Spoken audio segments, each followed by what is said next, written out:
there, you're welcome to the Baby Doll Show. My name is Chika Samuels. We gather here every Tuesday, and here we are again today. Quickly gathering your family and your friends because the subject we're discussing today is very, very critical and you find a lot of value. I often tell you what I'm taking, just water today, filtered water in glass. Okay, every week we gather here every Tuesday. I'm laying on information upon information. So if you missed previous episode, we've been talking about something very, very interesting. I recommend you go back and watch them. Like, subscribe, and share, okay, so that this value can get to those that need them. Today we're discussing the sweets, the fast food, the stubborn weight, and your fertility.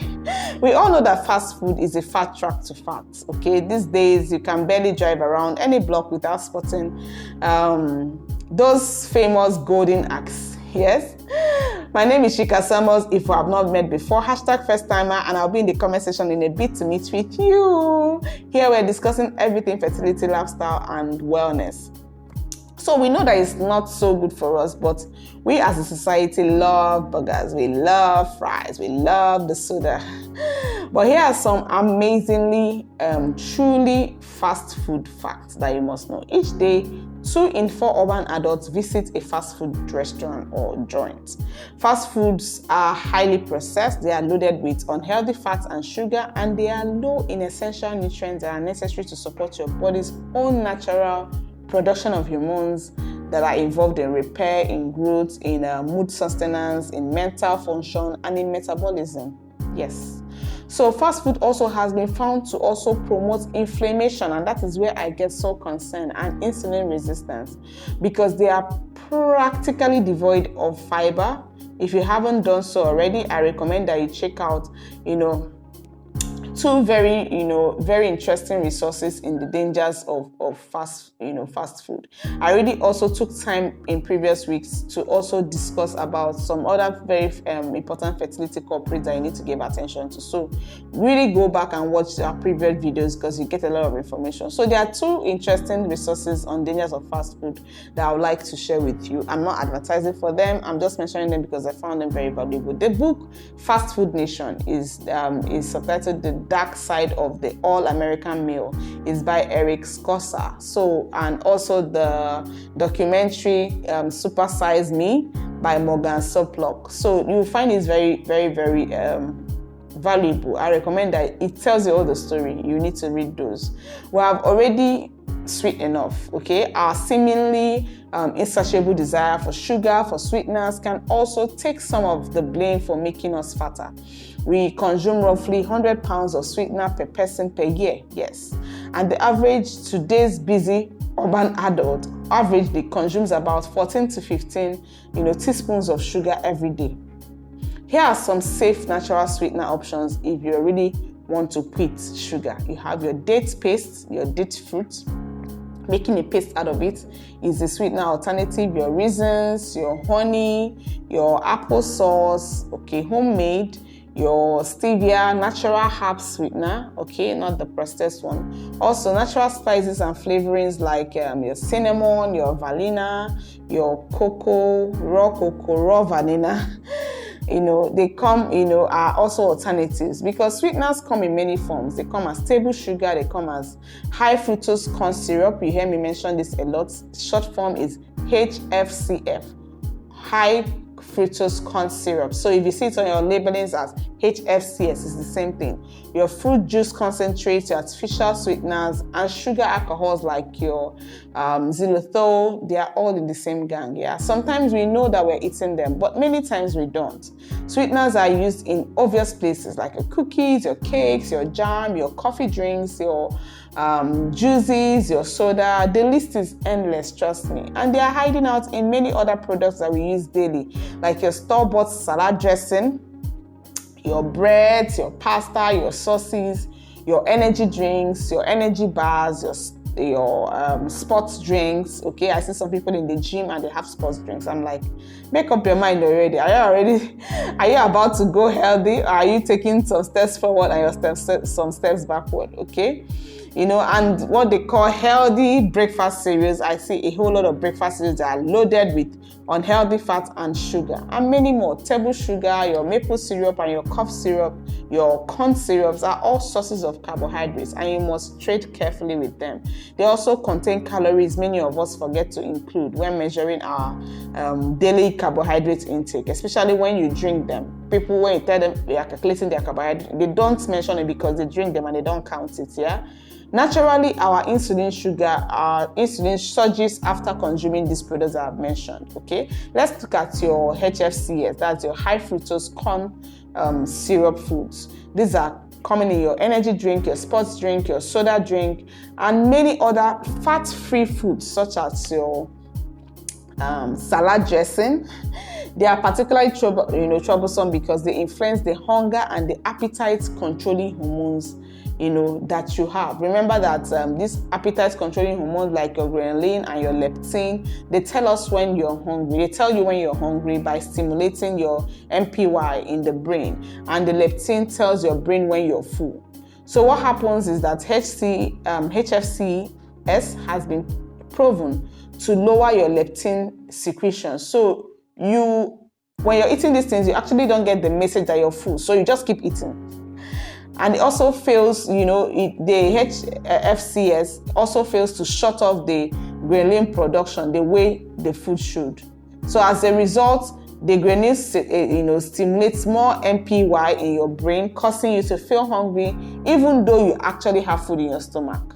I always tell people the rule of thumb is your stomach is just as big as your clenched fist. It is. Yes, it is. Just so you know when you're eating. Okay, so furthermore, HFCS foods tend to pack up a whole lot of calories into a small serving. Just a small serving, it has a whole lot, resulting in tons and tons of extra calories that end up being stored as fats because the body cannot use them or digest them. So what you have is that the long-term effect of consuming too many HFCS foods or drinks are weight gain. And that is why people say, I've been in the gym for years and it's not working for me. And they said, I can't lose fat easily. Because you are unintentionally eating back these fats that you're losing even when you work out. So, and there is also a much greater risk of signs of metabolic syndrome, including high blood pressure, obesity, and eventually diabetes. So, and also I find that frequently drinking fructose sweetened beverages, which is almost all your soda drink, increases the production of fat in your liver. Have you heard of fatty liver? Causing fat accumulation, which contributes to fatty liver, while also blocking your fat burning genes. So these beverages, essentially, what they do is they overload your body with too many calories that it cannot adapt. It cannot keep up anymore. And before you know it, your organs and sensitive organs, including your reproductive system, start getting overweight. So it's important that you watch your drink choices, okay? Or just make it simple. Stick with good old filtered water. Very refreshing. You can trust nature. We all know that we should limit our sugar in sodas. But even so-called healthy drinks can give us unexpected sugar blasts. Okay, in the comments below, I have amounts of sugar in most soda or healthy drinks that you have around, just for you to have an idea of what you're putting in your body. So, do you know that hormones are often used in farming to make animals grow quickly?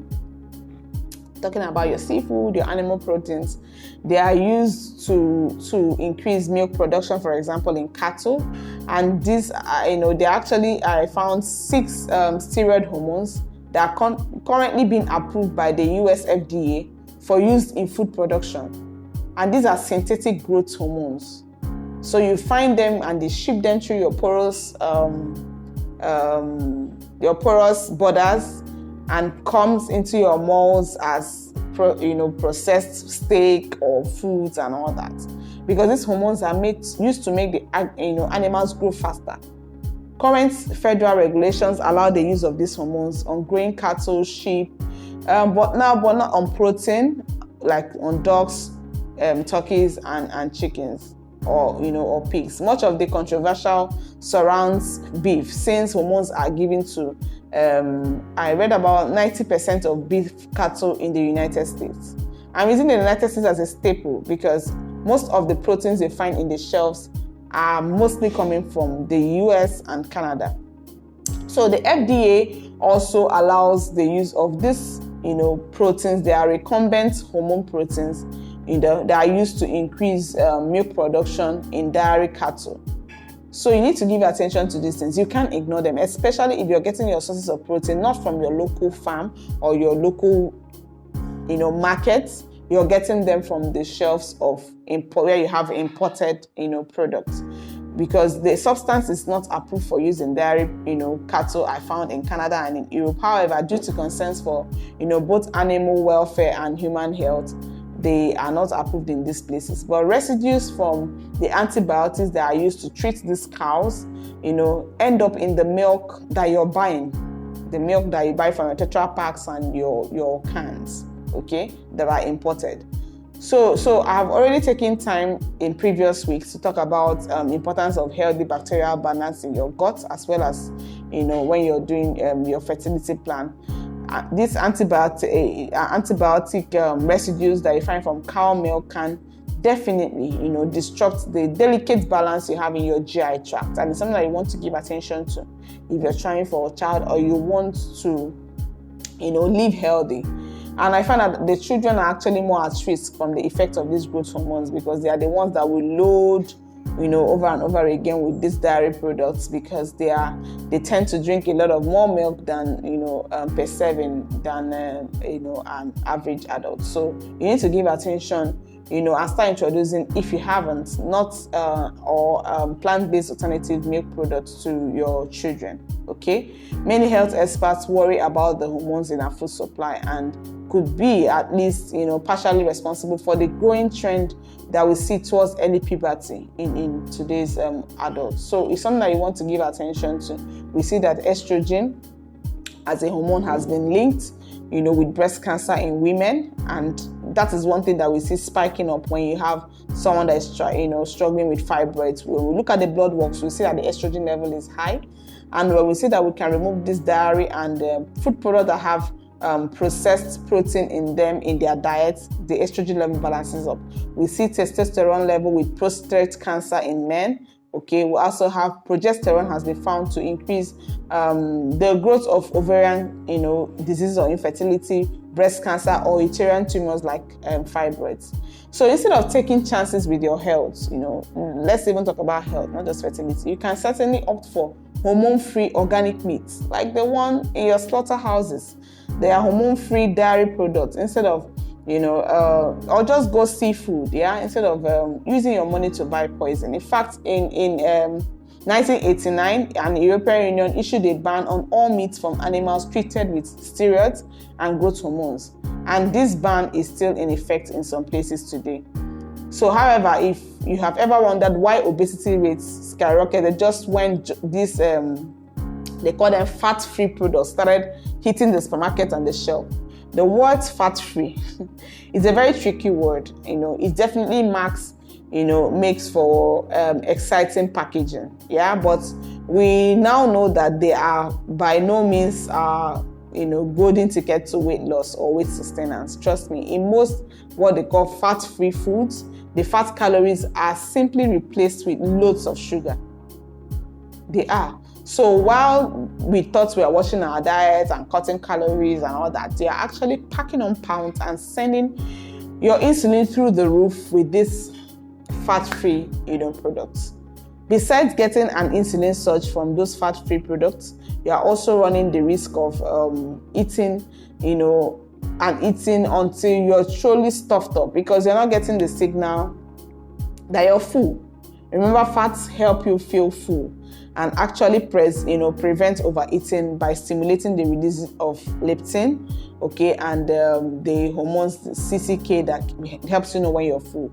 But these both hormones work on the, they make you feel satisfied, the satisfactory level or satisfactory center in your brain to let you know when you are full. So if your meals are devoid of fat, real fat, your brain takes much longer to get the stop signal. One of my favorite examples of fat-free offenders to avoid is fat-free fruit-flavored yogurts. And this is what I say to them. They say, I'm taking yogurt. I look at it, they're written fat-free and it's fruit-flavored. Next time you're in the grocery store, please check the carb content. Using the Healthy Living app, like I always teach people in our fertility coaching program to scan, then put it back into the shelf. You cannot be using your money to buy poison. I encourage you to carefully look at the portion sizes, nutritional labels when considering these fat-free products. For example, some fruits may be considered fat-free in tiny portions, but if you eat a larger portion, even with small bits of fat per serving, it adds up. Do you get? So in other cases, what you find is that the other full fat version and the low fat alternative contain almost the same number, of calories. Okay. So you see this demonstrated in your low-fat ice cream, for example. It has about 80 calories per scoop, while as the fat-free version is only about 95 calories. So companies simply add sugar and vegetable gums to low-fat ice creams, to make up for the lack of taste. Do you get? So it's like you're going from frying pan to fire. Okay, they use it to make up for lack of taste and lack of volume. All right. Another thing you want to step away from is saccharin. Saccharin is the first artificial sweetener, and is currently not permitted as a food additive because studies have a lot of studies actually conducted a long time in 1970s. They found it to be related to bladder cancer. However, I still see it in a lot of products that we find in the shelf. They may appear as coffee sweetener, in those little envelopes, with point of sale warnings and labeling restrictions and all that. So you need to watch those.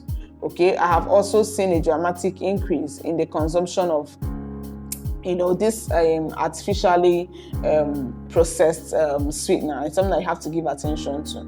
Okay, over the years, it's been there, but I still see people silently using it because, most consumers are not informed, and they are really making decisions based on packaging and advertisements. I've seen the incidence of overweight and obesity being increased remarkably during this period, of this increase of this product, despite the superficial logic that consuming fewer calories will lead to weight loss. The evidence is very clear, very, very clear. It's glaring in plain sight, that using artificial sweeteners can actually cause weight gain that doesn't go away. Okay, so research shows that specific artificial sweeteners such as aspartame that you find in your soda drinks and saccharin are linked to cancer. Okay, but all artificial sweeteners are actually known, to cause increased cravings and also weight gain. So it's something that you really want to give attention to if you really want to maintain an ideal weight and also make your workout contributions count for something. Okay, in fact, I read of a study by researchers in University of Texas San Antonio that they gathered a group of middle-aged adults who drink diet soft drinks. The diet soft drinks. I don't want to call any brand name. They found that they drastically increased their risk of gaining weight later on. So the study monitored the weight and the soda drinking habits of more than 600 normal weight subjects, that's urban adults, between the ages of 25 to 64. So when these researchers followed up with these participants, very interesting one, after about 8 years, what they discovered was, it was an eye-opener for me. They discovered that those who actually consumed one diet soda a day were 65% more likely to be overweight than those who drank none. Diet soda. So drinking 2 or more low or non-calorie soft drinks daily raise the odds of becoming obese or overweight or even higher. And let me tell you what the real shocker is. They found out that participants, the people that actually drank diet soda, had a greater chance of becoming overweight than those who drank regular soda. Can you beat that? I thought people were leaving regular soda for diet soda because it's supposed to help them enjoy the sweetness of the soda and not add weight. But this research did not agree with that. Let me throw a little bit more light on aspartame. When aspartame is broken down in your body, methanol is produced. Methanol is a neurotoxic alcohol and is 100 times more potent than the alcohol in alcoholic beverages. Yes, you can take those words to the bank, and it's in plain sight in sound research. As a result of this chemical change in form, aspartame has been shown to cause neurological diseases and symptoms. Loads and load variants of them is been shown to include nagging headaches, muscle spasms, dizziness, twitches, memory loss, poor coordination, migraine, even seizures. Yes. So these artificial sweeteners appear, to be a, will I call it a double-edged dieting sword? Because a lot of times I see people, they are working out and they are either using artificial sweeteners as a drink or in their tea or something, or the diet drinks or the energy drinks. And I'm like, are you really serious about what you're doing? These drinks don't allow for the leptin release. Remember we talked about leptin, the hormone that lets you know when you are full. They don't allow it to do its work. And that normally happens when you eat the sugar. That it signals to the brain that you're still feeling hungry. So you keep eating until you're all stuffed up. Moreover, even though artificial sweeteners don't cause your blood sugar to rise, your blood still responds as though there is sugar in your bloodstream by secreting insulin. Between the low leptin and high insulin, your appetite and your craving go high wire. It goes above the roof.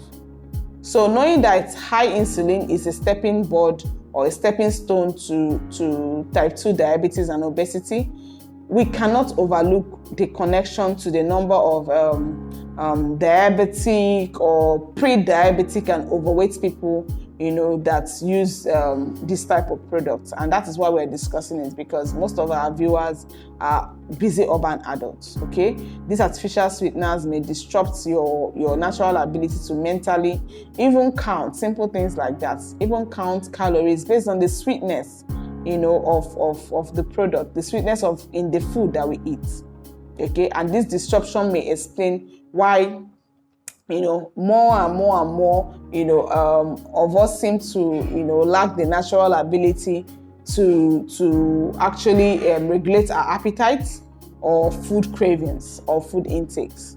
So it's something that you really want to give attention to. If you are getting value from what we are listening to or what you're watching, click like and subscribe so that we can get you more values than this, and also share to your friends and your family so that we can get this healthy value to those that need it. Okay, so increased consumption of artificial sweeteners and of high-calorie beverages is not the only sole cause of obesity, trust me, but it may be a contributing factor, and it could become more of a factor as more people turn to artificial sweeteners as a means of weight control, and that's why I'm dealing with it, or at the same time. So it's something that you want to give attention to. Others consume more high-calorie beverages to satisfy their cravings. Okay, but I found a very interesting research that have established that the taste and the feel of food, the way food feels in your mouth and the taste in your mouth influences our learning abilities to actually match calorie intake with our caloric values of, caloric need, what you think your body needs. For instance, we learned very early that both sweet taste and if something is sweet, is dense, is thick, it signals high calorie contents, right? Our natural ability to control, how much we eat may be weakened, when this natural link is impaired. Do you get it? So by consuming products that contain artificial sweeteners, it's easy for you to feel that you're safe and you're not being endangered. But I believe that with the value that we're sharing with you, you're able to be more informed. That you know that these foods and these drinks prompt you to eat more than you should, because they often have a thinner consistency and texture than your regular sweet or sugar sweetened foods. So you may have noticed that this textural difference in the past when you're drinking maybe diet versus regular soda. Have you noticed that the diet soda has this textural difference? It doesn't feel heavy in your mouth, okay? Or when you're eating yogurt that is sweetened and artificial, one that is, not sweetened. So you have to be aware of these things. And I hope you have gotten value, today. And I would like to, meet with you next week to share more on these things. And if you have not subscribed, please click the subscribe button immediately so that you'll be the first to know when we are having this show next week and get reminders and notifications to your inbox and to your platforms. Till we meet next week, keep living healthy and keep giving the world your best.